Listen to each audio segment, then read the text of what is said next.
going to start my speech in 3, 2, 1. As the opposition, we strongly disagree with the proposition based on these points. First, not many people in big cities want to move to rural areas as they have already settled with the region they live in.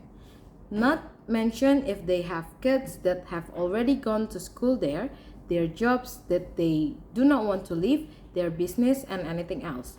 One of the reasons is that when they are in a big city, they are used to the environment and atmosphere, both of them terms of the community around where they live, tourist attraction, and also how we get our daily needs.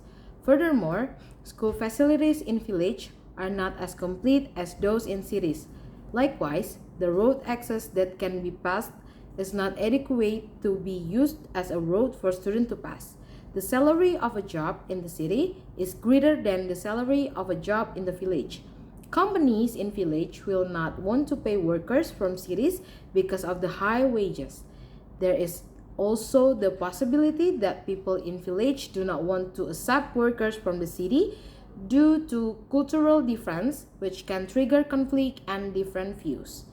To reach workplace, the facilities in village are also not as complete as in cities. This makes it difficult for workers to go to their workplace. A business that has been run in the city will be very different, and it will also be difficult to move to the village. If someone already has a permanent place of business in the city, it will be very difficult to rebuild their business place in the village, as well as customers who are already in the city. Later, if the business is moved to the village, that person will have to attract new customers. Apart from that, the villagers are not consumptive of the goods they sell, so they prefer to make their own rather than buying them. Secondly, rather than giving large incentive to urban communities, I prefer the government to donate money to rural areas so that they can develop infrastructure and human resources so that they can equalize the income of big cities. If the place is good, people will definitely be interested in moving to that area with complete infrastructure and transportation.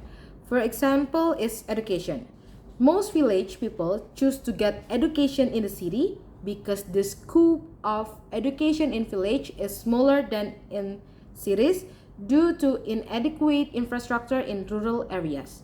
So, instead of incentive, it will be better if the government invest budget funds to develop village infrastructure according to the characteristic of each region.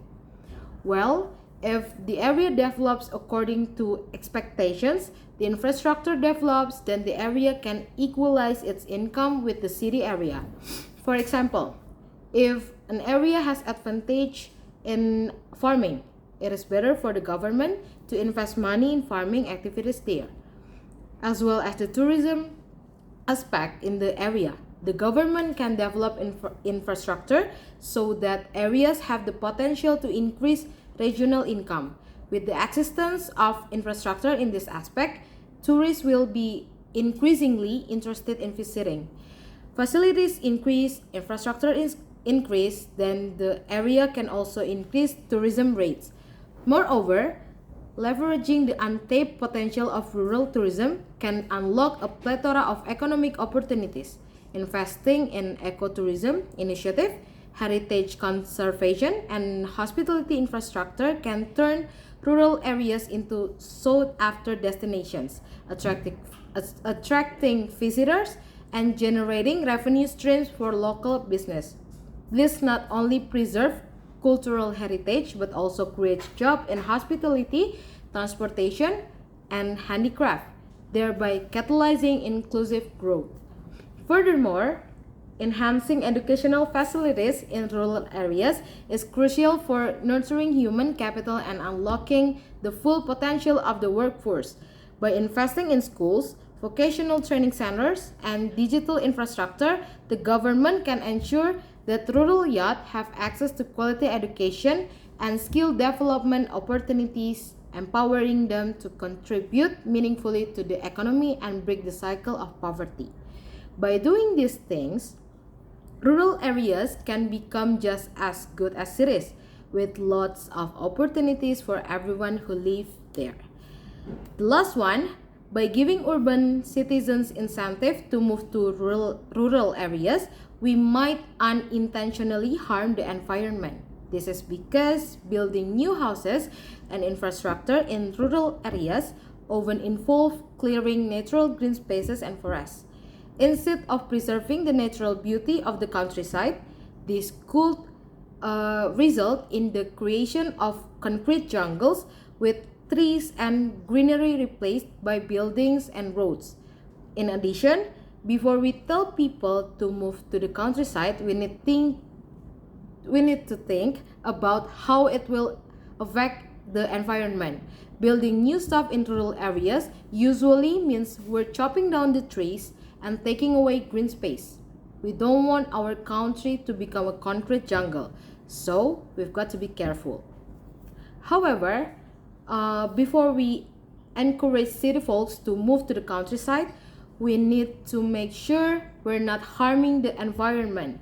We can do this by promoting eco-friendly building practices, protecting natural habitats, and investing in renewable energy. It's also important to talk to local communities and listen to their concern about development. By working together, we can find ways to grow while still taking care of the environment.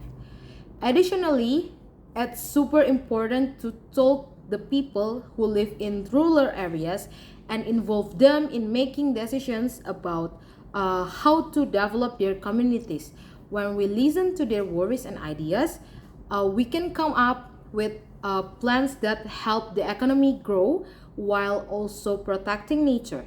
By working together and thinking carefully, I think we can make sure that rural areas stay awesome places to live with beautiful landscape and healthy ecosystem for a long time to come.